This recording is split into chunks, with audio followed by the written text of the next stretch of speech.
Mother Earth is pregnant for the third time. For y'all are not the Earth. I have tasted the maggots in the mind of the universe. I was not offended, for I knew I had to rise above it all. You falling down an endless tunnel of doom reality. Graphically, my killer bee family stings the galaxy. November 1953. Two aliens. One little boy. One gigantic message.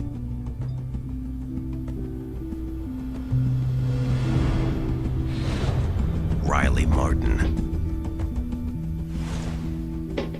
The Coming of Tan.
Thus began this fantastic odyssey that has led me to various points in this solar system, and to have been given the honor of perusing the archives, the true archives of the history of the chronogenesis of the Homo sapien biped erectus and this eras upon which he lives, as well as numerous other planetary bodies out in the cosmos. I tell you truly, my dear spirits, we are not alone. I looked back and I saw the curvature of the planet, the Florida Peninsula, the Great Lakes, and I saw light moving across the darkness, the coming of dawn. And then I heard something say, I said, what was that? He said, fear not, friend Martin, that was your Luna. The moon was going away like you kicked a basketball, you know. I said, man, they bugging. All right. He said, friend Martin, look before you. He said, what do you see? I said, it looks purple. I said, it looks purple. I said, it looks purple. I said, it looks purple. He said, look to your factors. We now reach the star. Woo! And presently became rolling out to a scenario that was spinning around, and I saw these great crystallized ice blocks and things of this nature. And out to my left, the planet Saturn proper. To my right, one of the great moons, and languishing between that great moon and that planet, a great orb looking like a big Tiffany egg or something of this nature. From a distance, this was the mothership. She is 40 kilometers across, perhaps 70 kilometers deep. She has a throw weight of 777 gigawatts of electromagnetic flux in each of its 7 hydrogen-fed fusion cores, and she languishes there. It stands between the planet and the moons because at a certain point between that moon and that planet, gravitational forces tend to nullify themselves. Thus, she doesn't have to work as hard to maintain gravitational equilibrium. You see what I mean? And of course, there were ships within the rings, mining the rings. From without the planets, the rings of Saturn, and its 23 moons. Some astrophysicists and astronomers have long believed that Saturn had 19 moons. Some have theorized that it must have at least 21. In actuality, there are 23 moons. Why is the mothership stationed near Saturn for the last 42,000 years? Because upon the moons, all the satellite moons around Saturn, the ice rings in Saturn proper, rest all of the metallurgic compostures, gases, precious emeralds, carbon compostures, and things of this nature necessary to be mined, gathered, or harvested in order to maintain the great ecosystem of such a megalithic beast as the great mothership, of such a megalithic beast as the great mothership. The typical Bab-Ilu male is about 4 feet in height. He will weigh about 35 kilos, or 80 pounds, 85 pounds. The cranial structure is a bit large in proportion with the body. The eyes are overly large, almond-shaped. The nose somewhat flat at the profile, the mouth small, baby-like teeth, no discernible ears, though holes where ears should be. The upper torso is well formed. Nonetheless, the arms are somewhat elongated, the fingertips stretching almost to the knees. The hip structure is strong, but the legs are somewhat spindly and the feet flat. There are 7 intelligent species sharing a common mothership. I'm not talking about etheric beings. They are flesh, blood, skin, and bones. They live, eat, defecate, sleep, make love, and die, just like we do. You understand? So death is imminent, though it don't have to come soon. You see what I mean? There are 7 different species. These are the Bab-Ilus, the one I described. The Stygians, who are a tall, bony species with leathery-like skin. They are not very nice to look at. I mean, they're pretty ugly, I think, physiologically. Nonetheless, they're spirits, I tell you truly. It's, I found to be the most joyous, benevolent, peaceful among all of those aliens. They are a homogeneous society, not even using machines upon their home planet. Yet they have the propensity to disseminate, to gather, disseminate, tabulate, put in order, and retrieve and feed back vast amounts of data. Thus they make good scientists because of this memory factor that they are imbued with. Now, a 3rd species are called the Neptunians.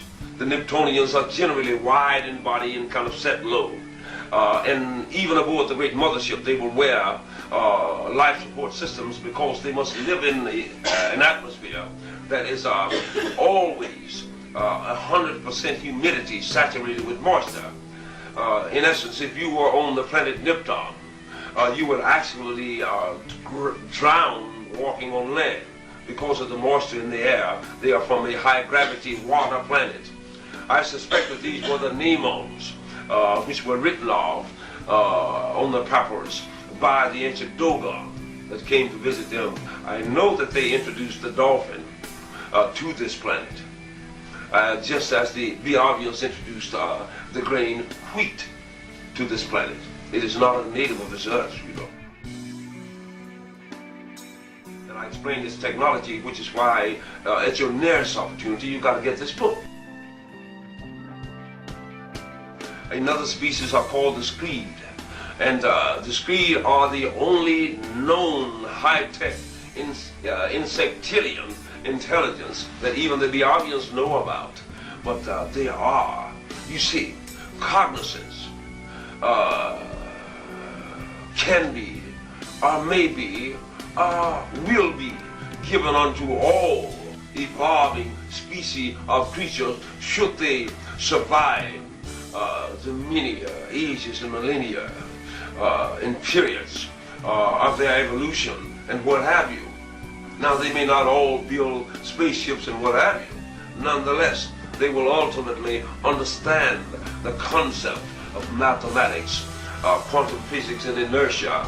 And it is only proper and it is only natural that any species who can will ultimately wish to leave its home planet, if only to go out and explore. You will do the same should we survive beyond late 2011 or early 2012. For I tell you truly, the odds seems to be against us going past that point and living upon this terra firma in the same manner that we do now. For our data, their data, tells them water samples, air samples, ozone samples, depletion of the ozone, poisoning of the water table, rampant population growth, the advancement of certain new viral infections and things of this nature, that by the year late 2011, the Earth would have reached what they call terminal saturation, thus bringing about a snowballing domino effect of bringing down any species that cannot hang in massive numbers. This information, I tell you, may not be known as precisely by people in the Pentagon and other high places, but it is known of grievous enough until, had they any sense of the continuum, they would even now be starting crash programs to bring forth the new technologies, alternate fuel sources and things of this nature to help us pull this off, because we do collectively have the inventiveness, the brain power, the concepts, the intellect, the genius. Should we be able to, even for a moment, tolerate one another, regardless of sex, creed, color, religion, sexual persuasion, etc., etc. If we do not come together, we're in a heap of trouble down here, even if we do come together and try to turn this thing around.